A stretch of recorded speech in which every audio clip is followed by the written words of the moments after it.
La ville fantôme de Silverbrook retint son souffle.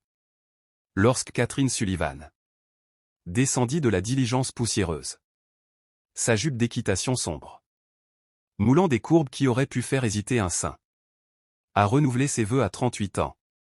Elle se déplaçait avec la grâce d'une femme qui avait appris que survivre signifiait ne jamais montrer sa faiblesse, même lorsque son cœur battait à tout rompre dans sa poitrine, comme un oiseau en cage. Jake Morrison, 24 ans, observait, depuis l'ombre du magasin général abandonné, ses mains calleuses agrippées aux rênes de son cheval. Il était venu dans cet endroit perdu pour vendre l'héritage de son père. 500 acres de terres agricoles ravagées par la sécheresse au Texas. Ce qu'il n'avait pas prévu, c'était de voir la plus belle femme qu'il ait jamais vue marcher droit vers ce qui semblait être des ennuis. Car c'était exactement ce que représentaient ces 5 cavaliers qui approchaient de l'est. Blackjack Garrison et sa bande. Leurs armes brillant dans la lumière déclinante, comme des promesses de violence. Et la façon dont ils regardaient la veuve Sullivan. Eh bien, Jake avait été élevé dans la conviction qu'un homme honnête ne laissait jamais une dame affronter seule le danger. Même s'il n'avait jamais été aussi proche d'une femme qui faisait battre son cœur et lui asséchait la bouche. Que se passe-t-il lorsqu'un cow-boy inexpérimenté rencontre une femme qui pourrait tout lui apprendre sur le désir et le danger? Restez avec nous pour découvrir jusqu'où un homme est prêt à aller pour l'honneur et l'amour. Jake Morrison avait toujours cru qu'un homme se mesurait à la valeur de sa parole et à celle de ses terres. C'est ce que son père lui avait enseigné pendant ces longues nuits texanes où les coyotes hurlaient et où les étoiles semblaient si proches qu'on aurait pu les cueillir dans le ciel.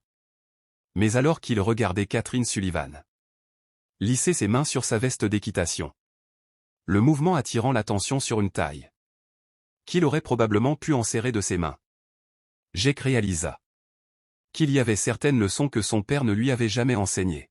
« Madame, dit-il, en sortant de l'ombre, la voix plus rauque qu'il ne l'aurait voulu. Ce n'est peut-être pas l'endroit le plus sûr pour une dame voyageant seule. » Kate se retourna. Et Jake eut l'impression d'avoir reçu un coup de sabot de son propre cheval. Ses yeux avaient la couleur du whisky à la lueur du feu. Et quand elle sourit, bon sang. C'était le genre de sourire qui pouvait faire oublier son nom à un homme. « Les vous seriez » demanda-t-elle, en inclinant la tête juste assez pour montrer l'élégante ligne de son cou. « Jake Morrison, madame.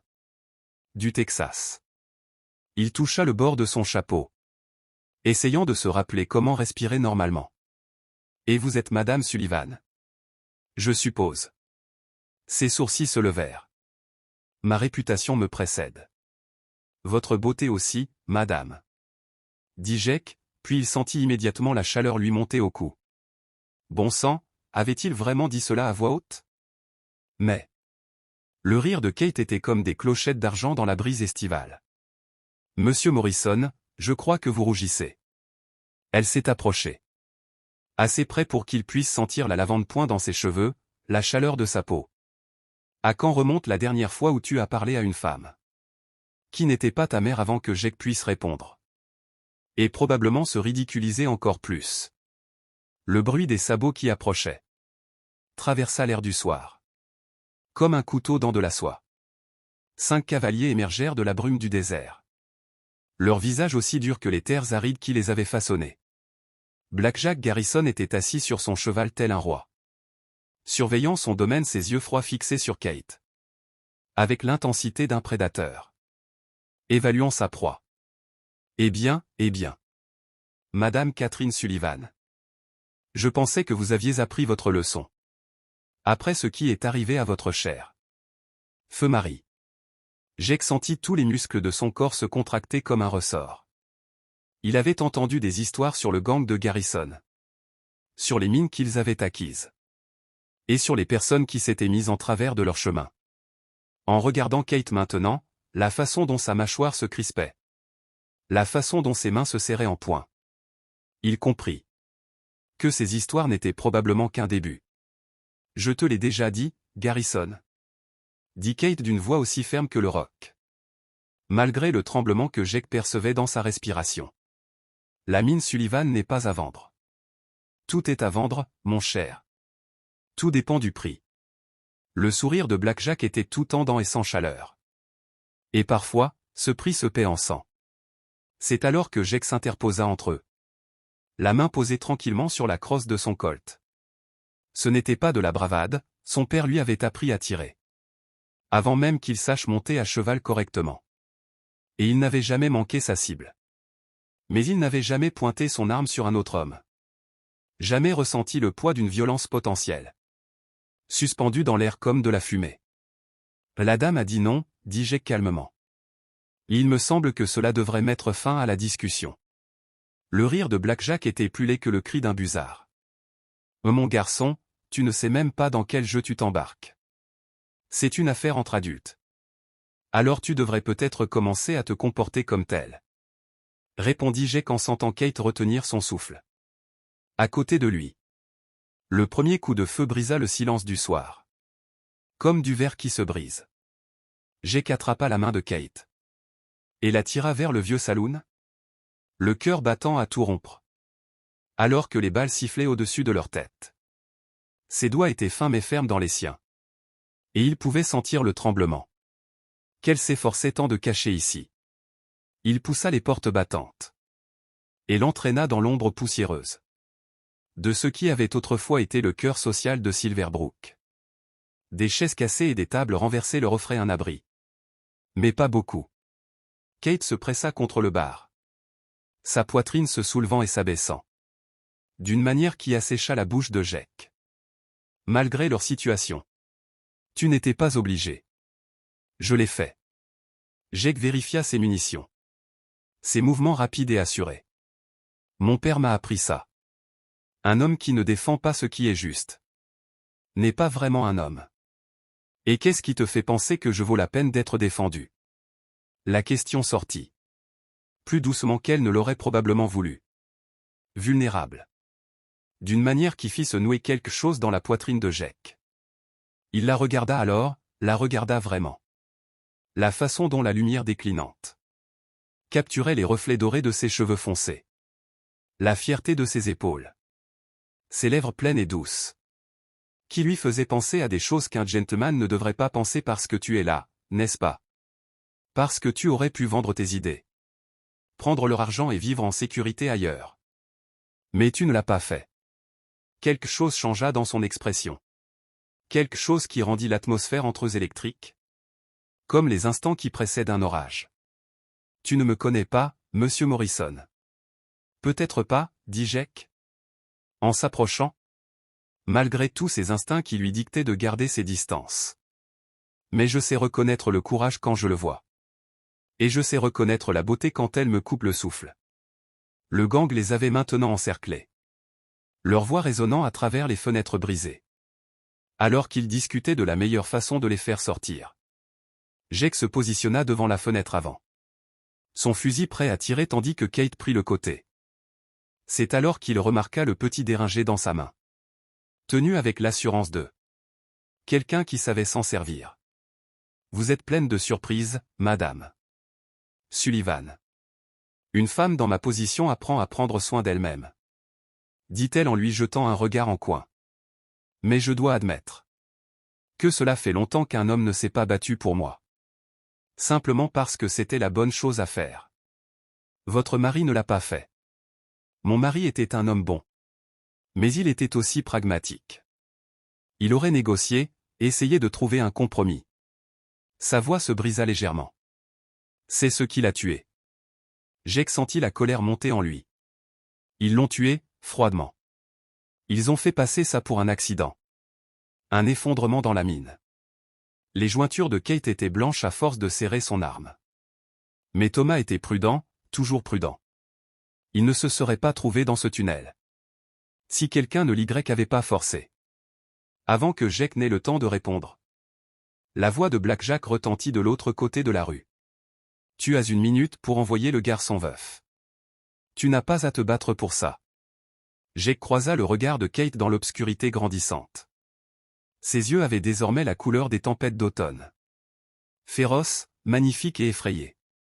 Sans réfléchir, il tendit la main et lui caressa le visage. Son pouce suivit la ligne de sa pommette. « C'est devenu mon combat dès que je t'ai vu, » dit-il doucement. Kate se pencha vers lui pendant un instant. Fermant les yeux. Quand elle les rouvrit, Jake y vit quelque chose qui fit chanter son sang. Un désir pur et simple. Mêlé à une gratitude plus profonde que les mots. « Jake » murmura-t-elle. Entendre son nom sur ses lèvres était comme une prière et une malédiction. À la fois. Il aurait pu l'embrasser à ce moment-là. Dieu sait qu'il en avait envie. Mais le fracas du bois qui se brisait annonça que leur temps était écoulé. Blackjack et 2 de ses hommes firent irruption par là. Porte arrière tandis que les autres montaient la garde à l'extérieur. Ce qui suivit fut le chaos. Des coups de feu, des cris et l'odeur âcre de la poudre à canon. La formation de Jake prit le dessus. Sa mémoire musculaire guidant ses mouvements. Alors qu'il roulait derrière la table de poker renversée. Et ripostait. Son premier tir abattit l'un des membres du gang. Le second envoya Blackjack se mettre à couvert. Mais c'est Kate qui surprit tout le monde. Pendant que les hommes se concentraient sur Jake, elle se glissa autour du bar. Et posa son déringer contre la nuque du troisième homme. « Lâchez vos armes, dit-elle. La voix ferme comme la pierre. Ou je vais peindre le mur avec sa cervelle. Le visage de Blackjack se tordit de rage. Tu crois avoir gagné quelque chose ici? La mine ne vaut rien de toute façon. Elle est épuisée, il ne reste plus que des trous dans le sol. Alors pourquoi la veux-tu tant? Demanda Kate sans bouger son arme d'un pouce. Parce que c'est une question de principe. Tu ne peux pas simplement. Le coup de fusil de Jake l'interrompit. La balle atteignit Blackjack à l'épaule. Et le fit tournoyer. Le chef du gang s'effondra lourdement. Son arme cliquetant sur le sol. Une question de principe, dit Jake. En chargeant une autre balle dans la chambre. Ce qui est drôle avec les principes, c'est qu'ils ont tendance à être différents. Selon le côté du fusil où l'on se trouve.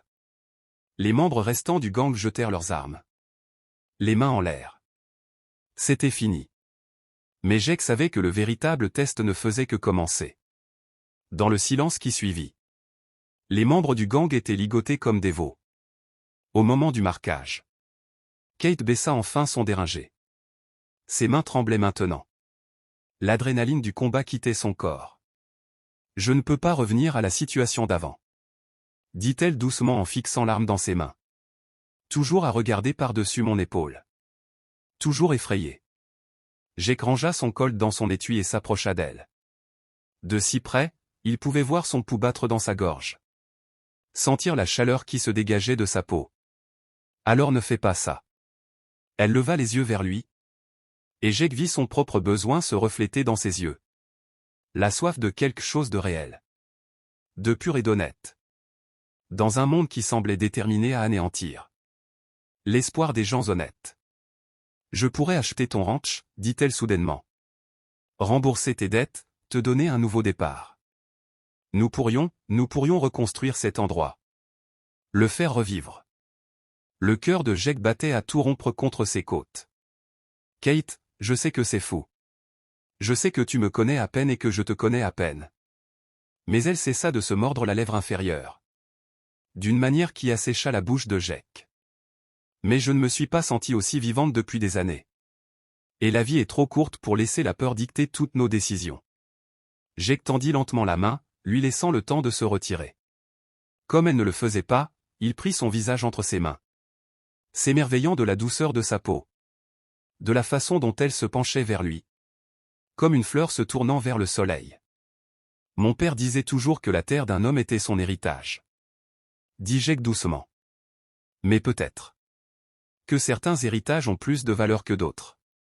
Quand il l'embrassa, ce fut d'abord doux. Une douce interrogation. Mais la réponse de Kate fut comme une allumette. Qui enflamma ses bras autour de son cou.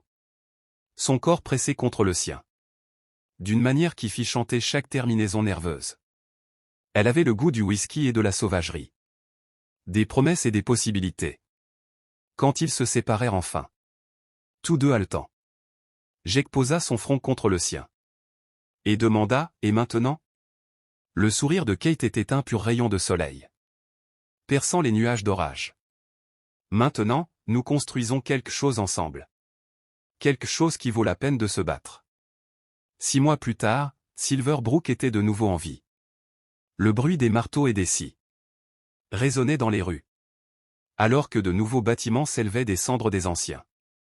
Il s'avéra que la mine Sullivan avait encore de l'argent dans ses veines. Assez pour financer un nouveau départ. Pour une ville qui avait perdu tout espoir. Jake Morrison se tenait sous le porche de la maison qu'il avait construite. De ses propres mains.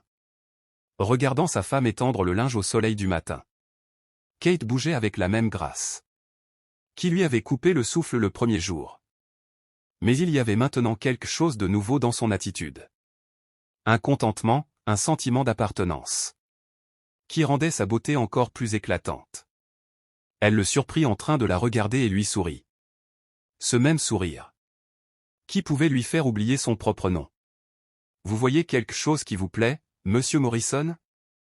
Tous les jours de ma vie, Madame Morrison, répondit Jake. En descendant pour l'aider à étendre le linge, chaque jour. Parfois, les plus grandes aventures commencent par un simple moment de courage. Si cette histoire vous a ému, cliquez sur « J'aime » et dites-nous dans les commentaires d'où vous la regardez. N'oubliez pas de vous abonner pour découvrir d'autres histoires d'amour, de danger et de rédemption dans l'Ouest américain. Car chaque cœur a une histoire qui mérite d'être racontée.